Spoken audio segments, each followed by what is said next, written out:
Hi, I'm OKJ, and in 13 months I'll be taking my Chinese O-level exams for the very first time.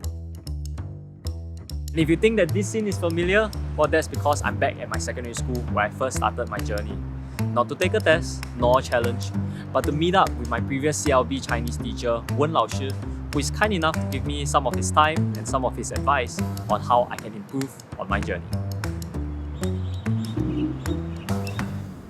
温老师，我想开始的是想要问你，你有没有看过我们之前拍过的？我看到那个，那你觉得我的过程怎么样呢？就是有时候他们在讲学好另一种语言的时候，你可能会打开一种新的天地，对不对？我最想要的就是这样，就是这种一个完全新的天地，你的眼界可能就会跟别人会不一样，你的思维也可能会跟别人会不一样。这个是崭新的一个天地，所以很会吃苦，但是很值得去努力。我觉得你讲的我非常同意，就是我这个开始的不是因为我看到我有些朋友华语讲的很好，我觉得很羡慕他们，因为他们就是有另外一个世界，要有那个语言才能进入。对，对，你没有那种语言，你永远进不了他的世界。我现在最怕的是我可能不够快，我真的觉得我这是有一点紧。可是我也是想要对这些考试做好。你觉得我现在读的方式够好吗？还是有一些地方是能进步，还是要该多了解？其实认字啊，这你读英文也一样，最好的是在句子里面认字。真的是学习的时候，你最好是一个句子一个句子的去记。还有一个就是你应付考试的时候，特别想到怎么把文章写通顺。其实我们的口语跟书面语又是不一样的，对不对？但是口语你学习的时候跟别人交流，慢慢学会。但是你要把话讲得好听，说得优雅，那你还靠的是书，对不对？对，只有靠那些名家的文章，才能把话讲得更好听。其实任何学语言来说，我觉得最早还是生活当中常用的先学会，对吧？跟别人交流没有问题。每一种语言它都有自己的一个文化，慢慢掌握他们这个文化系统里面的那些词汇，或者就是华文所包含的它的内涵是什么，这个要了解。所以用词各方面都有它自己的一个系。那你把这套东西慢慢学会了，慢慢就好，对不对？就是这样。我现在还有1年，现在才4月，对，其实一定是应该是很难，我也是了解很难。我现在想的是，虽然难，可是我能现在是要怎么做，才能明年这些挑战能成功？其实明年如果你考欧水准的话，其实怎么说呢，难度还是很大，因为现在欧水准这比较注重的它的是语言的一些积累，因为你以前基础也不好 CLB 对不对？本来就相当于没有积累。你现在就是完全空白的东西，靠慢慢东西给它填起来，所以你需要更多的是去读。我觉得阅读是比什么都重要的，阅读当然很痛苦了。你开始阅读不行的时候，我觉得你还是看一些中国戏比较好，电影啊、戏剧啊。当然，你为了应付考试的话，其实有时候也觉得去做些练习也是可以的，试卷啊做看。那个对自己的一个检测，你到底学到了多少东西？因为你在考试过程当中，你才会知道自己哪些东西不懂，不然你平时讲话的时候也不知道自己什么不懂的。你看文章也不知道什么不懂，因为你可能找的时候会找一些自己能看懂的先去读，对不对？对。那考试是不找你看懂，对不对？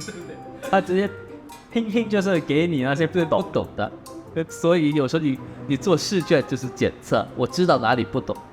然后再去问，所以学语言的东西，你要学会拥抱错误，就是你明知道自己错，但是呢，你还是要去讲，让别人去纠正，对，这个很重要。你不敢讲的话，你怕犯错，那你永远就进步不了。我今年刚开始的时候，已经跟我自己讲，不管多困难，就是不要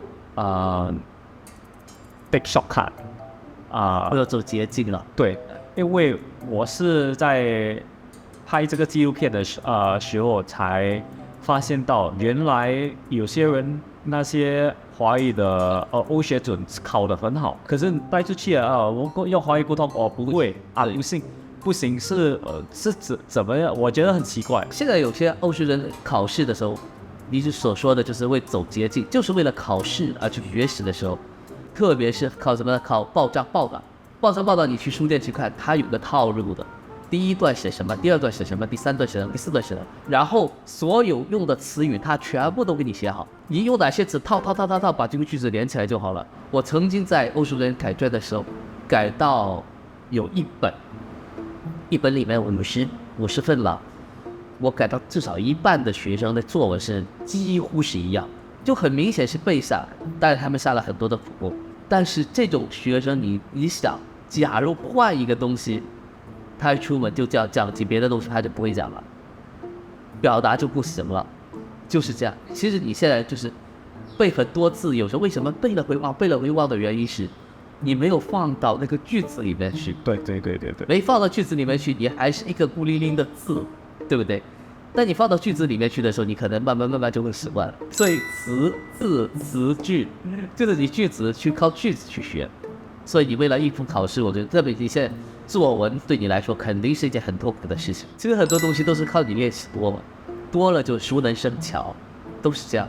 所以我觉得你现在有空还是去读一些作文，简单的作文先啊，真不会的，比如说拼音写自己读熟了就。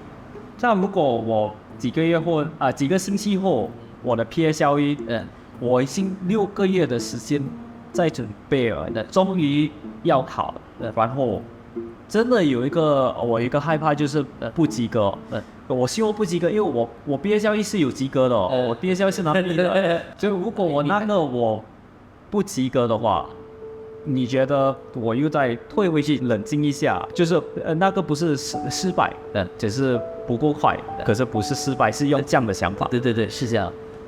其实升学考试你跟其他考试是不一样的，其实他的考试是为了考好更好的中学，对不对？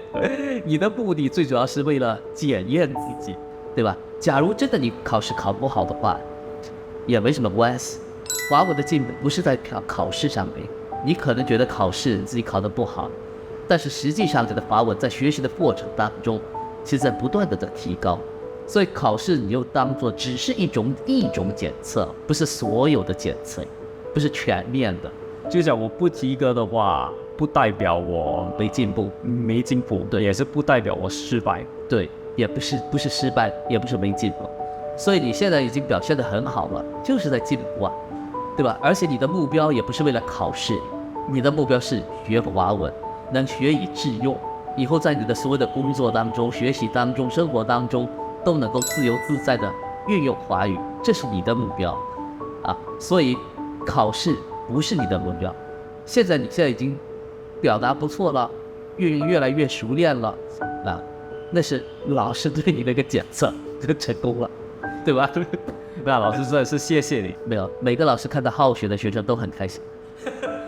对，那老师真是谢谢你，改次见老师。改次见。